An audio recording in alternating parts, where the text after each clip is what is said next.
Hello friends, welcome to the my channel Padhai Tak channel में आप लोग का बहुत बहुत स्वागत है। और 10th क्लास बच्चों के लिए एक ये न्यूज़ ये है कि हम लोग आज से यहाँ पर फाइटर सीरीज शुरू कर रहे हैं। Fighter series for class 10th student. ये क्लास 10th स्टूडेंट के लिए वीडियो है कि अभी तो लॉकडाउन है तो सारे स्कूल बंद हैं, तो इसके कारण बहुत दिक्कत हो रहा है बच्चों को पढ़ने में। तो हम लोग यहाँ पर फाइटर सीरीज नाम का एक सीरीज शुरू कर रहे हैं क्लास 10th के लिए, जिसमें कि क्लास 10th के बच्चों के लिए फिजिक्स, केमिस्ट्री और मैथ्स का वीडियो रेगुलर अपलोड किया जाएगा और यहाँ पे आपका पूरा सिलेबस अच्छे से कवर किया जाएगा। और यहाँ पे 9th के लिए भी सीरीज शुरू होगा, वॉरियर सीरीज, जो कि बस बहुत जल्दी आने वाला है।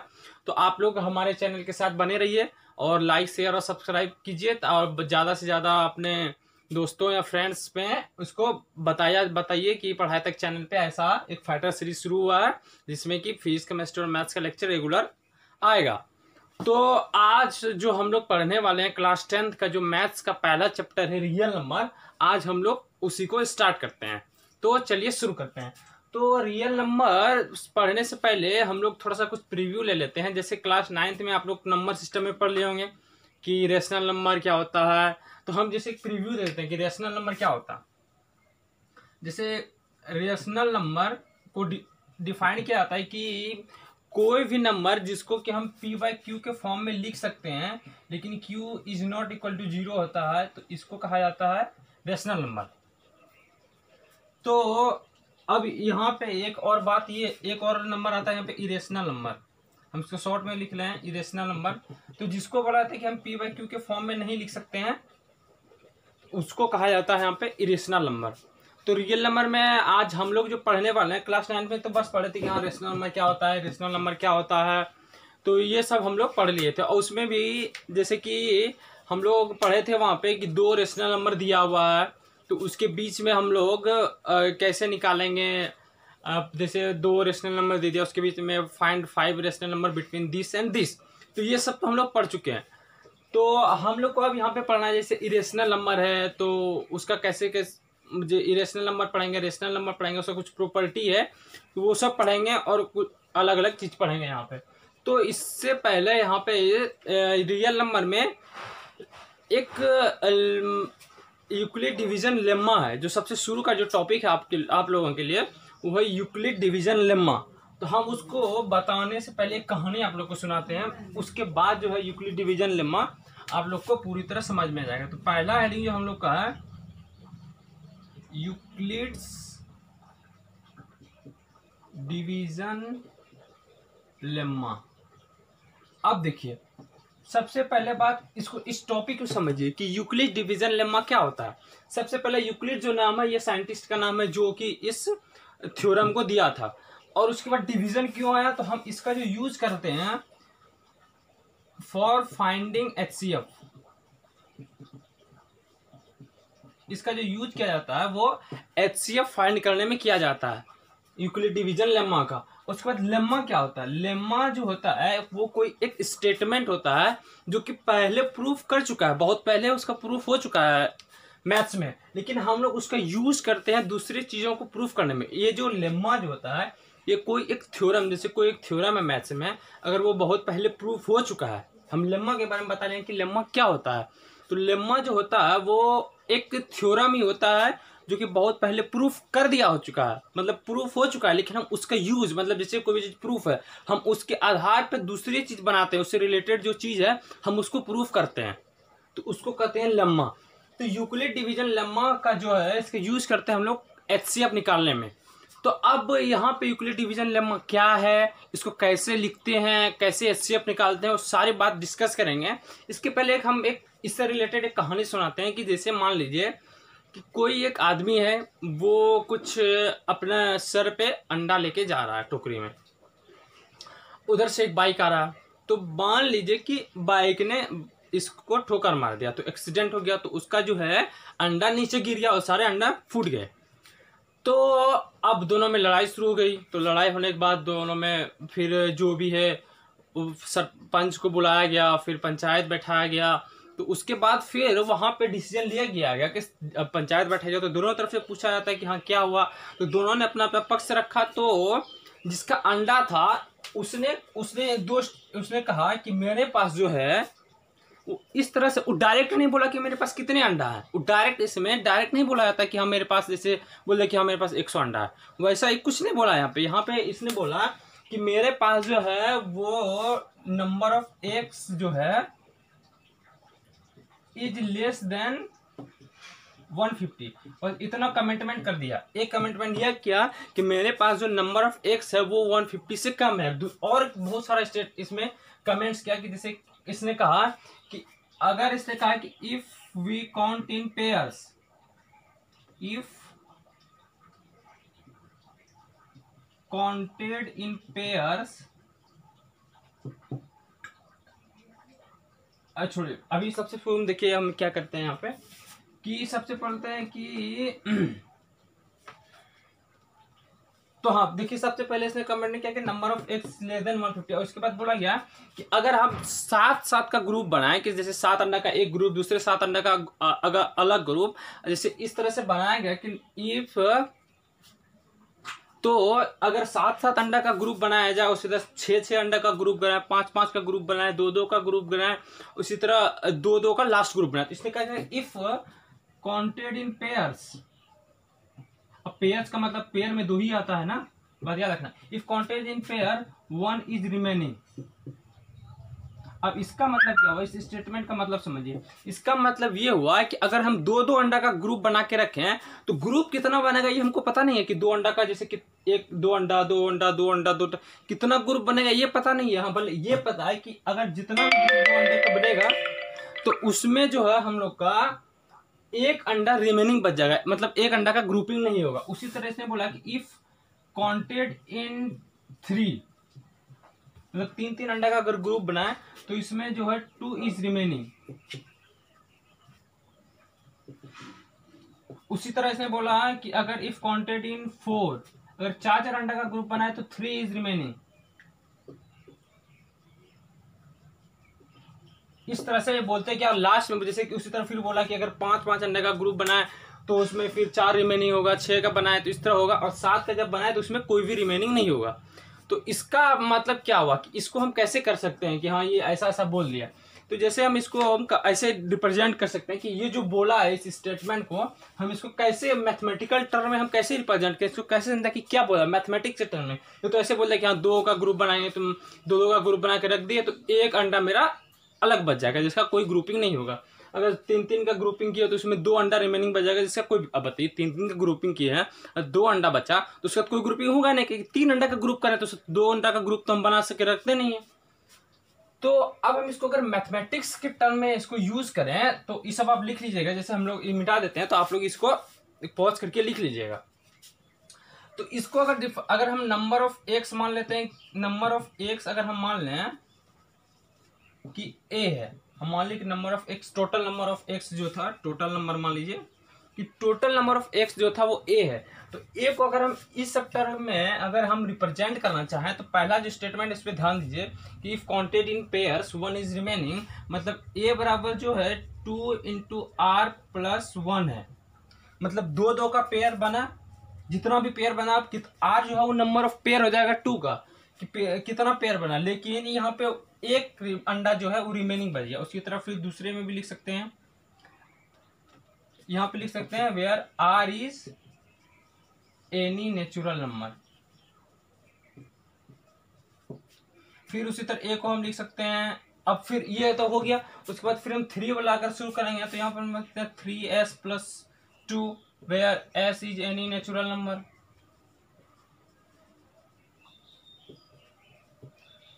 तो इस तरह से हम सब में लिख सकते हैं। फिर उस तरह लिख सकते हैं कि जिसे हम इसको यहाँ पे मिटा रहे हैं, तो जैसे हम इसके बाद अगर हम 3 वाला का पेयरिंग का लिखे हैं तो जैसे हम यहाँ पे 3 वाला का तो लिख दिया, अब 4th वाला पेयरिंग का लिखा है तो यहाँ पे लिख सकते हैं ए बराबर 4s प्लस 3, रिमेनिंग कितना बचा है 3। तो हम इस तरह से इसका ग्रुपिंग बना सकते हैं, मतलब इसको हम रिप्रेजेंट कर सकते हैं। ये जो स्टेटमेंट है if counted in pairs 1 is remaining, तो इसका जो रिप्रेजेंटेशन ये है कि ए बराबर 2r plus 1 counted in pair and 1 is remaining, तो 1 रिमेनिंग है तो 1 प्लस हो गया, तो ये टोटल नंबर ऑफ एक्स हो गया। तो अब इसका क्या मतलब हुआ, ये जो कहा अब तो ये तो बताया नहीं, ये तो कुछ से कुछ हो गया कि आप क्या क्या बोल दिए, लेकिन हमको तो पता करना था कि उसका टोटल नंबर ऑफ एक्स कितना था। लेकिन एक चीज और वो पहले बोला था, क्या बोला था कि नंबर ऑफ एक्स जो है इज लेस देन 150, तो 150। हमको अब क्या बात है, एक इतना सा स्टेटमेंट पता है, और उसके बाद ये सबसे मेन बात ये पता है कि हमको ये पता है कि number of x is less than 150 है। तो अब तो इसमें पता करना, टोटल नंबर का पता करना है, तो heat and trial method apply कीजिए। हीट एंड ट्रायल करते हैं वैल्यू पुट कीजिए कि कौन सा वैल्यू सेटिस्फाई करेगा, कौन सा वैल्यू सेटिस्फाई करेगा, कौन सा वैल्यू सेटिस्फाई करेगा। देखिए इस तरह का लिखते जाइएगा आप इसको, हम यहाँ पे इसको मिटा रहे हैं, यहाँ पे इसको अगर लिखते लिखते यहाँ पे आएगा, जब हम 7 का पेयरिंग करेंगे तो 7 इंटू पी अगर नाम देते हैं, प्लस यहाँ पे 0 बच जाएगा। काहे कि 7 का जो पेयरिंग है वहां पे बोला गया था कि जैसे कि हम यहाँ पे इस तरह आप लिख रहे हैं कि 4 if counted in 4 3 is remaining, उसी तरह अगर 7 का अगर पेयरिंग होगा, इफ काउंटेड इन 7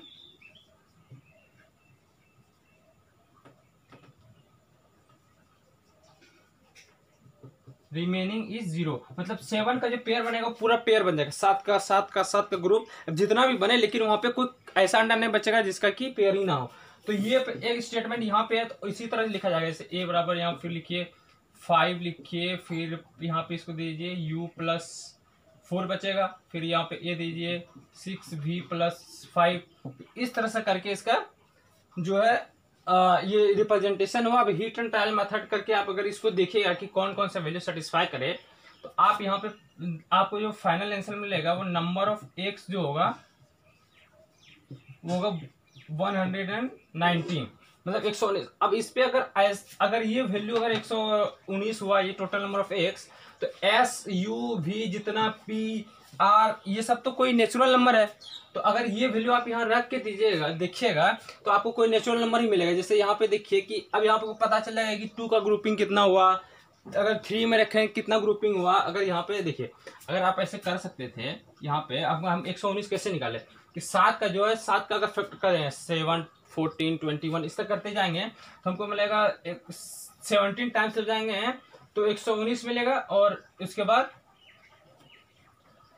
119 मिलेगा। अगर 100 ऐसा ही 119 वैल्यू है जिसका कि यहाँ सब वैल्यू सेटिस्फाई करेगा, यहाँ भी अगर रखेंगे तो यहाँ भी होगा, अगर वी भी कुछ रखेंगे तो यहाँ पर भी आ जाएगा, मतलब यहाँ पे सब वैल्यू सेटिस्फाई करता है नेचुरल नंबर का।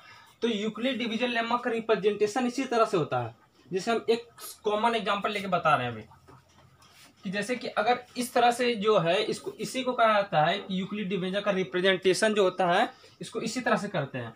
लेकिन अब इस तरह से कैसे रिप्रेजेंट करेंगे, जैसे कि मान लीजिए कि मेरा यहाँ पे 12 है और 5 है, इसको हमको इस फॉर्म में रिप्रेजेंट करना है। यूक्लिड डिवीजन लेम्मा का जो फॉर्म है उसके फॉर्म में हमको रिप्रेजेंट करना है। तो इसको हम कैसे रिप्रेजेंट करेंगे बताइए। जैसे कि 12 है तो 12 को हम कैसे रिप्रेजेंट कर सकते हैं, ऐसे लिख सकते हैं। सबसे पहले देखिए आपको पता होगा कि डिवीजर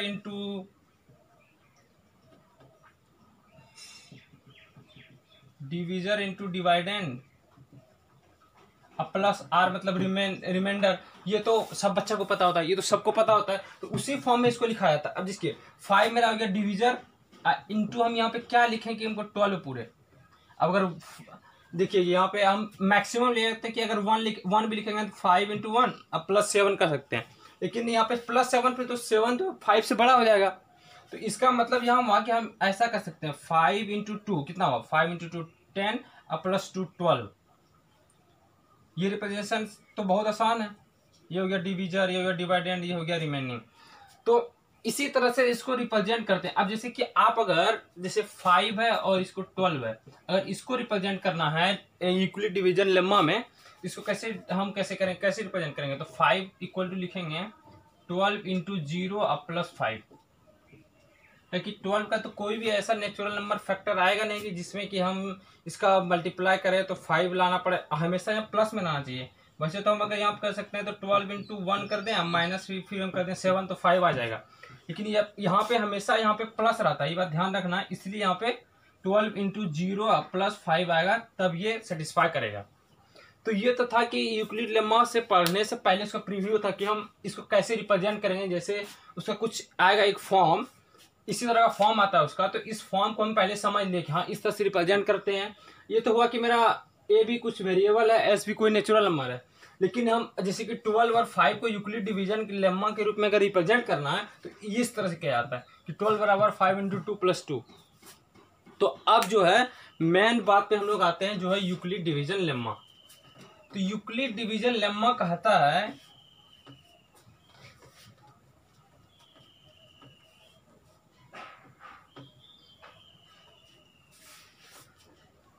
यूक्लिड डिवीजन लेम्मा कहता है क्या है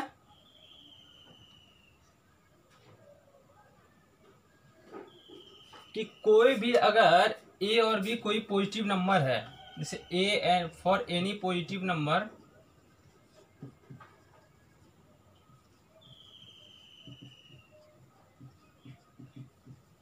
ए and b there exist two positive number such that, ये स्टेटमेंट है यूक्लिड डिवीजन लेम्मा का। इसमें क्या आता है, for any two positive number a and b there exist two positive number such that a बराबर जो लिखेंगे b into r plus s लिखेंगे। ये अब भी पहले हम इसके पहले रिप्रेजेंटेशन इसका बता चुके हैं कि ये मतलब इसका मतलब क्या हुआ कि ए और बी कोई भी मेरा दो पॉजिटिव नंबर है, तो ए और बी ऐसा दो पॉजिटिव नंबर है जिसको हम इस फॉर्म में लिख सकते हैं। आर और एस भी दो ऐसा पॉजिटिव नंबर होगा जिसको कि हम इस तरह के फॉर्म में रिप्रेजेंट कर सकते हैं।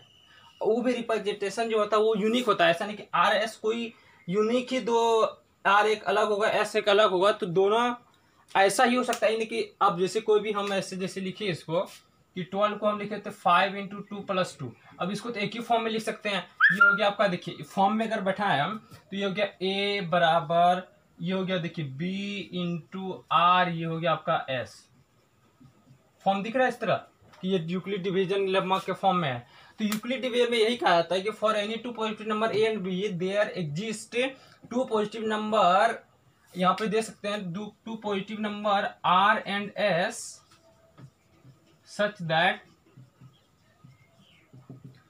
that a बराबर b r plus s, b r plus s ऐसा यहाँ पे दिया गया। और एक यहाँ पे एक यहाँ पे जो है एक कंडीशन दिया हुआ है कि एस जो होता है वो जीरो से बड़ा हो सकता, जीरो हो सकता है या जीरो से बड़ा हो सकता है, लेकिन यहाँ पे जो है बी से छोटा होता है, ये कंडीशन है यहाँ पे। तो ये तो अब देखिए पहले बताते थे कि यूक्लिड डिवीजन लेम्मा का जो यूज करते हैं हम एचसीएफ निकालने में करते हैं, तो यहाँ तो यूक्लिड डिवीजन समझने में कोई दिक्कत नहीं होना चाहिए। अब हम बताते हैं कि हम एचसीएफ कैसे निकालते हैं। अब जैसे देखिए हम तुम आपको दे दिए दो नंबर कि ए बराबर दे दिए कुछ मान लीजिए जैसे 235 और बी दे दिया आपको हम 20, ठीक। तो अब हमको ए और बी का जो है एचसीएफ निकालना है। ए और बी का जो हमको एचसीएफ निकालना है, तो ये देखिए ए और बी फॉर्म दिख रहा है और वो भी निकालना है। यहाँ पे लिख देते हैं फाइंड एचसीएफ यूजिंग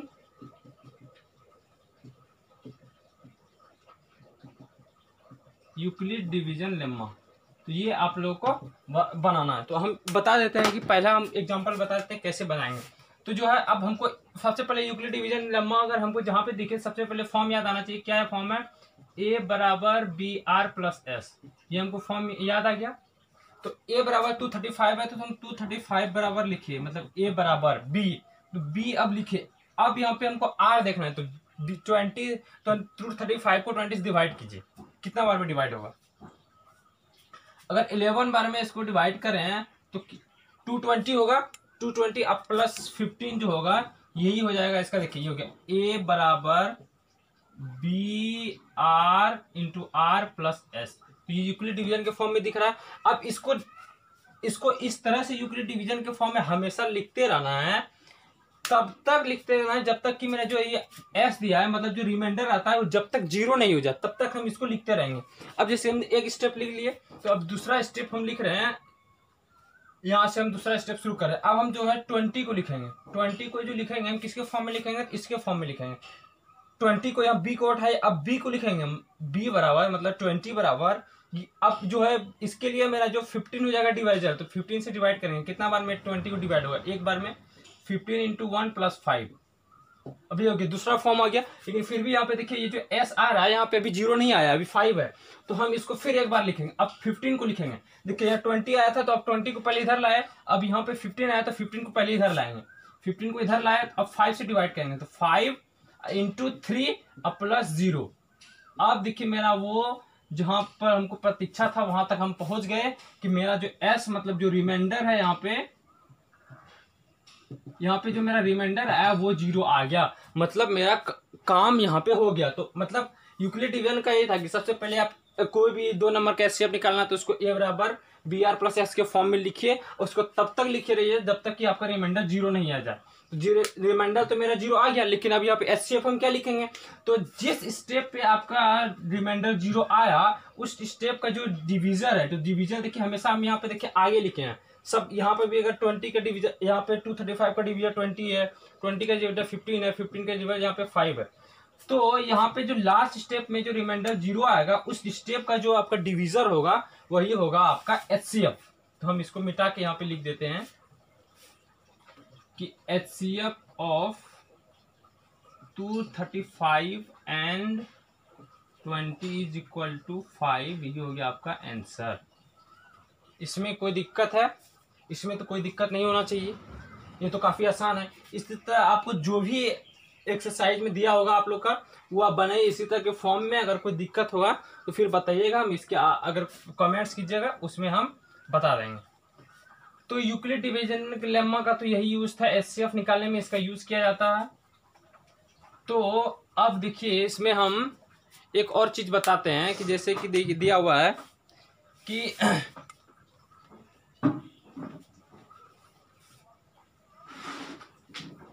इसमें हम एक चीज बताते हैं कि जैसे कि दिया हुआ है कि अगर कोई एक नंबर है, और हम जैसे एक एग्जांपल लेके बता रहे हैं इसमें,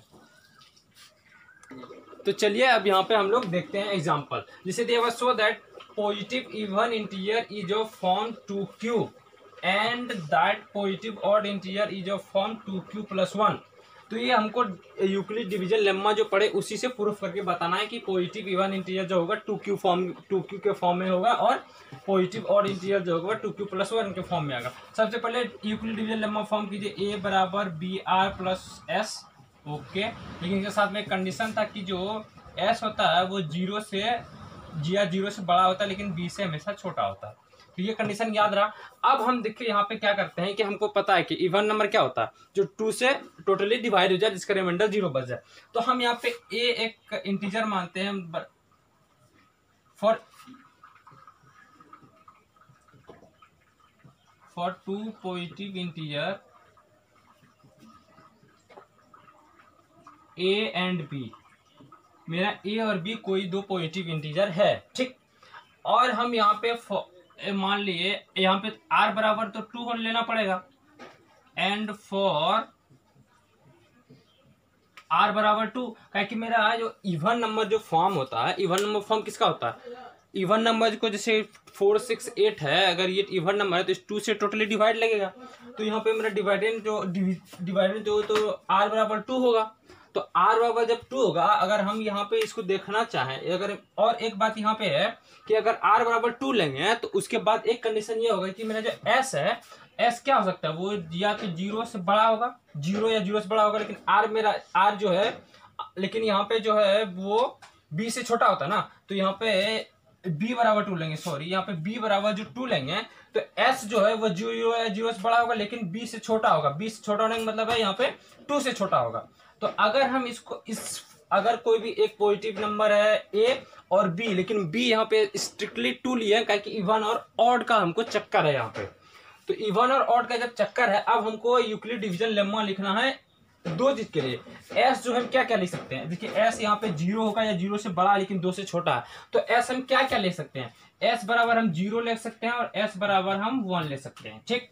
यही ले सकते हैं क्योंकि 2 तो ले नहीं सकते, 2 से तो छोटा होता है s। और यहाँ पे b बराबर मेरा 2 है। अगर हम यूक्लिड डिवीजन लेमा का हम फॉर्म लिखना चाहें तो फॉर इवन नंबर क्या होगा, फॉर इवन नंबर जो मेरा फॉर्म होगा वो क्या होगा, a बराबर लिखेंगे 2, देखिए पहले डिवीजन लेंगे 2 इंटू यहाँ पे लिखे r अब प्लस 2r प्लस यहाँ पे आप 2q की जगह 2r दे दीजिए और यहाँ पे 2q के बदले 2r प्लस 1 दे दीजिए, ठीक है। तो a बराबर 2r अब प्लस हम 0 लिख सकते हैं पहला कंडीशन के लिए, पहला जो s बराबर 0 है मेरा s बराबर 0 यहाँ दे दिए, और दूसरे के लिए है मेरा यहाँ पे होगा 2r अब प्लस s बराबर 1 ले लेंगे। तो देखिए मेरा दो फॉर्म आ गया, a बराबर 2r प्लस 1 और दूसरा आ गया 2r प्लस 1 और दूसरा आ गया a बराबर 2r प्लस 0। तो ये जो पहला आया ये हो गया इवन नंबर का फॉर्म और दूसरा जो हो गया ये 2r प्लस 1 वाला फॉर्म ये हो गया आपका ऑड नंबर का फॉर्म। तो इस तरह से आपको और क्वेश्चन मिलते रहेगा बुक में, जहां जहां पे मिले आप इसको बनाते रहेगा। यूक्लिड डिवीजन में अब तो कोई दिक्कत नहीं होना चाहिए, अगर दिक्कत होगा तो फिर बताइएगा, हम वहां पे फिर बता देंगे। तो यहाँ तक तो सारे बच्चों को क्लियर हो जाना चाहिए। अब इसके आगे एक और थ्योरम है हम लोगों का, तो उस थ्योरम को हम चाहते हैं कि कल बताएं, क्योंकि फिर इसमें वीडियो ज़्यादा लंबा हो जाएगा, तो हम उसको नेक्स्ट लेक्चर जो होगा उसमें बताएंगे। लेकिन यूक्लिड डिवीजन लेम्मा से रिलेटेड जो भी क्वेश्चन आपको मिलेगा किसी भी बुक में, आप उसको सबसे पहले बना लीजिए, उसको वीडियो को देख लीजिए, समझ लीजिए, और उसके बाद अगर क्वेश्चन बनाने में कोई प्रॉब्लम है तो कमेंट्स में बताइए कि ये इस क्वेश्चन में दिक्कत है, या फिर अगर आपको यहाँ पे कुछ समझ में नहीं आया तो वो बताइए कि यहाँ पे ये समझ में नहीं आया, तो हम उसको भी टोटल प्रयास करेंगे कि आपको हम बता दें। तो अगर आपको वीडियो अच्छा लगे तो लाइक कीजिए, शेयर कीजिए, सब्सक्राइब कीजिए और अपने दोस्तों को बताइए कि पढ़ाई तक चैनल आ चुका है फाइटर सीरीज लेके क्लास 10th के लिए। तो ये पूरा आप लोग ग्रुप में बता दीजिए और जिससे कि ज़्यादा से ज़्यादा बच्चों तक ये पहुंच पाए। तो चलिए आज हम लोग यहीं पर रखते हैं, नेक्स्ट लेक्चर में हम लोग मिलते हैं, इसके आगे जो है वो पढ़ेंगे और आप लोगों का जो डाउट होगा हम सारा क्लियर कर देंगे। Thank you.